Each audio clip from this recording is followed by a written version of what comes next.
I think God is eternally surprised.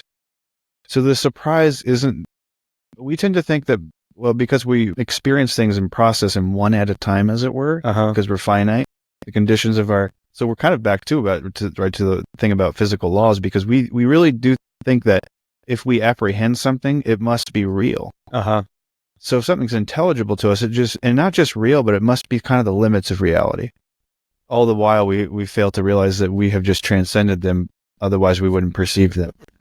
So the spirit is already more than anything we grasp. So we ourselves are already more than anything we grasp, which should tell us that personality, love, intersubjectivity, these are the truths of reality that we're only coming into. So that's a different track there. I'll sideline that for a second. But it's I would want to say, right, because the temptation is to say, in order to be surprised, we start to make criteria. What is it like to be surprised? What are the conditions of being surprised, right? And so we're going to start making laws again, general laws, an abstract sort of world. And so we're going to say, well, it's something you didn't expect, and then you encounter it or something, and it sort of startles you. So it has some commonality with fear, but also awe, also kind of overwhelming.